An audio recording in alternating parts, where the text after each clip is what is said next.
Y atención porque vamos a hablar de un tema bastante interesante. Quizás te sientas identificado con la problemática y las dudas que van surgiendo en el marco de la entrevista sean las preguntas que te estás haciendo. Tiene que ver con la posibilidad de realizarse aquí, en el ámbito local, en San Rafael, sin necesidad de tener que estar viajando a Mendoza, a Buenos Aires y demás, un implante coclear. Estamos aquí con el doctor Javier Yapur, que es otorrino laringólogo, que se tomó la molestia de acercarse al estudio, así que se lo agradecemos ya de antemano, y que nos va a explicar un poco, ¿no?, de qué se trata esto del implante coclear. ¿Qué tal? Bienvenido, buen día. ¿Qué tal? Muchas gracias, Eleonora. Un implante coclear es un dispositivo electrónico que se coloca en un paciente que tiene una pérdida auditiva, una hipoacusia de grado profundo, severo. No es para cualquier persona. Obviamente que se usa solamente cuando aquella persona que tiene una pérdida auditiva no es beneficiada con el uso de audífonos convencionales, porque el mejor de los audífonos, el más potente, no le sirve para poder escuchar, por eso es una pérdida auditiva severa o profunda, y en estos casos es cuando se puede hacer un implante coclear. Cuando decimos pérdida auditiva, bueno, claramente es una pérdida profunda para que ningún aparatejo electrónico sirva más que, digamos, el implante coclear. Exacto. ¿Quiénes son las personas que digamos, que están necesitándolo? Me refiero a una persona adulta mayor, los chiquitos, ¿todos pueden, digamos, acceder a realizarse un implante coclear independientemente de la edad? Sí, está aprobado por el ANMAT a partir del año de edad.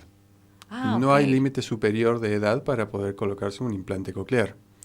Obviamente que tiene que ser un caso seleccionado, no cualquier persona, sino aquella que haya pasado por los estudios necesarios, donde nosotros podemos descartar de que con otro dispositivo que se puede colocar de forma no quirúrgica no es beneficiado.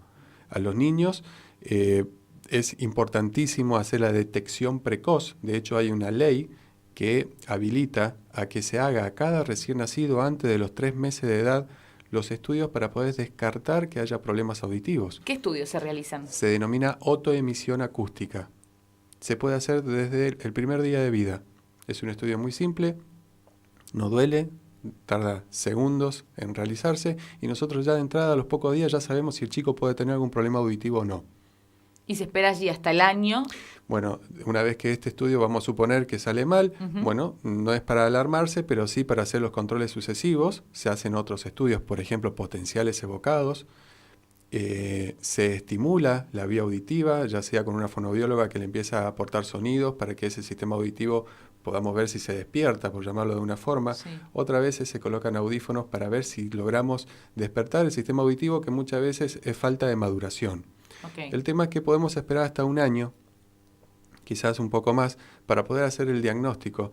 Pero cuando nosotros actuamos de forma temprana, estoy hablando antes de los 2 o 3 años de vida, y vamos a suponer el peor de los casos. El chiquito nació sordo, no escucha con ninguno de los 2 oídos, le hacemos todos los estudios, salen mal, le hacemos estimulación audiológica, no anda bien, le ponemos audífono, no funciona. Si nosotros lo podemos implantar antes de los 2 años de edad, el chico puede tener un desarrollo del habla y de la escucha totalmente comparable con aquella persona que haya nacido escuchando.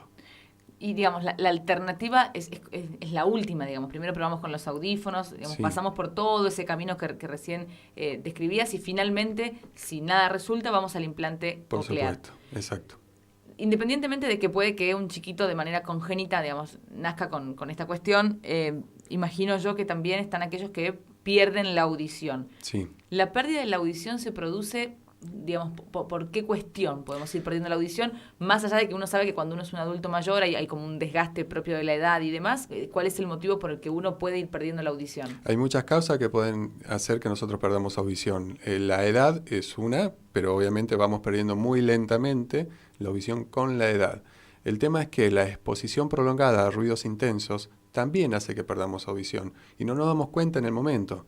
Nos vamos a dar cuenta de acá a unos años, cuando aparte de la pérdida auditiva normal para la edad, empecemos con problemas con zumbidos, por ejemplo, con tinnitus, acúfenos, cuando empecemos a preguntar que nos repitan lo que nos están hablando. Sí, o cuando escuchamos ya la tele a un volumen exagerado y el resto, o mismo la familia, el entorno nos dice, está muy alto el volumen y para vos Tal cual. no.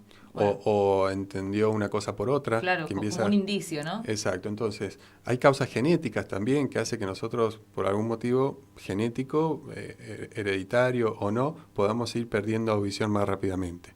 De hecho, podemos perder un solo oído. El implante que hicimos hace pocos días era una paciente que había perdido la audición completamente de un oído en forma progresiva. En menos de 10 años lo perdió completamente ¿Una un paciente oído. de qué edad? 57 años Muy aproximadamente. El otro oído estaba casi bien, Sí. pero bueno, tenemos la oportunidad porque mientras antes actuemos, mayor chance de éxito tenemos. Deberíamos pensar de que la vía auditiva es como un músculo que si nosotros no lo estimulamos, ese músculo se atrofia, se disminuye. A nivel cerebral, la vía auditiva que lleva la información auditiva se va atrofiando, se va desgastando si es que no le aportamos un estímulo. El estímulo sería el sonido. Cuando pasan muchos años y no tiene un estímulo, esa parte del cerebro ya no sirve para recibir un implante, por ejemplo. Sí. Te pongo un ejemplo más fácil. Sí. Un chico que nació sin escuchar y nos demoramos 7, 8, 10, 15 años en hacer un implante, muchísimo. Esa vía auditiva ya no se formó. Y por más implante que les colocamos, ese chico no va a desarrollar un lenguaje. Aquella persona que no escucha no puede hablar, no sabe cómo son los sonidos. Ahora, recién decías algo que me parece muy interesante. Si llegamos a tiempo, lo detectamos y antes de los 2 años, el chiquito puede, 2, 3 años, tener esta intervención, el habla que pueda desarrollar o la capacidad de habla y escucha que pueda desarrollar es la misma que una persona que ha nacido básicamente escuchando. Hasta los 2 o 3 años, sí, se equipara a los 5 o 6 años, el chico está equiparado con cualquier otro niño que haya nacido normoyente. A medida que nos demoramos en poder hacer las intervenciones correctas, ya no es el mismo habla, ya no es un habla tan fluida. Claro. Sirve, obviamente, Por los supuesto, chicos escuchan. Y mejora la calidad de vida. Sirve, siempre hace que los chicos estén conectados, pero bueno, hay que ser muy realistas con los resultados que se esperan. Por eso cada paciente es particular. A mí me gustaría que no porque alguien haya tenido una mala o una buena experiencia con algún procedimiento, crean que todos los pacientes van a ser igual. Es importantísimo la consulta y que tengan expectativas reales sobre lo que se puede conseguir de acuerdo al caso particular de cada paciente. ¿Y se puede hacer en los 2 oídos al mismo tiempo la intervención? Sí, se puede hacer en uno o en los 2 al mismo tiempo o en los 2 en tiempos diferidos. Y una vez que se hace esta operación, digamos, la recuperación tiene que ver, o la adaptación, si se quiere, imagino yo que tiene que ver con un acompañamiento de una fonoaudióloga. ¿Cómo es el trabajo una vez que la intervención se realiza? Se denomina habilitación auditiva. Tenemos que habilitar a ese oído a que escuche una audición que no está acostumbrado. Sí. ¿Sí? Nosotros tenemos habitualmente una audición, por llamarla analógica, sí. de una forma de decirlo, y con el implante vamos a tener una audición digital, como para que la gente lo entienda. Entonces, el cerebro tiene que aprender a escuchar nuevamente. Eso se lleva a cabo a través de la habilitación auditiva que hacen las fonoaudiólogas con sesiones semanales o mensuales, pero suele demorar unos meses, a veces años, hasta que eso se permeabiliza y el cerebro empieza a escuchar nuevamente. ¿Hay algún tipo de medicación, algún tipo de cuestión con la que tenga que lidiar aquella persona que se expone a una intervención de estas características? ¿Algún tipo de gotas, de medicación que tenga que en forma crónica consumir, tomar? No, para nada. Una vez que pasa el periodo posoperatorio, que son los primeros 10, 15 días, que nosotros descartamos que haya alguna complicación, el paciente tiene una vida totalmente normal. ¿Y se realiza aquí en San Rafael tanto en el ámbito público como en el ámbito privado? De hecho, lo hablábamos fuera de aire, la operación que se dio hace algunos días atrás fue en el Hospital Español, pero también se puede practicar en el ámbito público. Totalmente. En San Rafael tenemos la posibilidad de hacer absolutamente todos los estudios diagnósticos y terapéuticos para tratar esta discapacidad, que es la discapacidad auditiva, tanto en la parte privada como en la parte pública. Tenemos una ley que ampara a los pacientes que tienen esta discapacidad y que con esa ley tienen 0 costo, o sea, están cubiertos al 100%, ya sea por el Estado o por su aseguradora prepaga obra social o sindical, tienen la obligación de cubrir este tipo de discapacidad en un 100%. Entonces el paciente no tiene cargo, esto no es algo que lo debe pagar. Son procedimientos costosos, pero por una ley están cubiertos. Están cubiertos. ¿Cómo se detecta? Porque en un chiquito, imagino yo que es más sencillo. ¿Por qué? Porque cuando nace el chiquito se le hacen una serie de chequeos de rutina en el momento del nacimiento y después, de acuerdo a su crecimiento, hay ciertos chequeos que los papás tienen que cumplir para que el chiquito con el pediatra tenga un seguimiento. Entonces entiendo que cuando son chiquitos es mucho más fácil. Ahora, no, me está mirando como diciendo, no siempre, tan fácil. ¿Por qué no? Siempre, porque es importante que nosotros sepamos cuáles son las pautas de alarma o cuáles son las cosas que nos llevan a decir, los papás son los primeros en darse cuenta. Sí. Eso sí te lo digo. Pero, por ejemplo, el niño a los 6, 9 meses, uno lo llama y no gira la cabeza para el lugar donde lo está llamando. Okay. ¿Sí? Al año no tiene absolutamente ningún vocabulario. Año y medio tampoco habla, no emite sonido. A los 2 años te dice 1 o 2 palabras, nada más. Ese niño que no tiene una progresión correcta de lenguaje o no se asusta con los ruidos, ¿sí? O duerme, uno puede estar gritando, pasa y no se asusta. El chiquito pareciera que no pasa nada. Bueno, algún problema auditivo puede tener. A veces es difícil detectar eso. Si bien se hacen los estudios, hay 2 tipos de pacientes, aquellos que tienen factores de riesgo, por ejemplo, un hermano con pérdida auditiva profunda, y aquellos que no tienen factores de riesgo. Lo que tiene factores de riesgo se hace por protocolo, estudios mucho más exhaustivos, hasta los 3 años de edad. Claro. Aquel que no tiene factores de riesgo, quizá empieza con un problema de que no progresa su lenguaje, y pasa desapercibido. Sí, uno se lo puede adjudicar a diferentes cuestiones. Sí, ya va a aprender, claro. en medio vagoneta. Sí. Se dispersa. Claro, sí. Bueno, eso es lo que no hay que hacer. Okay. Cualquier duda que tengan los padres, se pueden hacer los estudios, se pueden hacer acá en San Rafael, en el ámbito público y privado. Y para detectar en aquellos que tienen una edad más avanzada, ¿cómo se detecta? Ellos mismos son los que dicen, ya no me parece que no me siento bien porque tengo que pedir que me repitan las cosas. Okay. ¿Sí? O estoy en un ambiente ruidoso, en una fiesta, en una conversación, en una mesa redonda, y me cuesta entender lo que me dice la persona que quiero escuchar. O me empiezo a aislar. Porque no entiendo la conversación. Claro.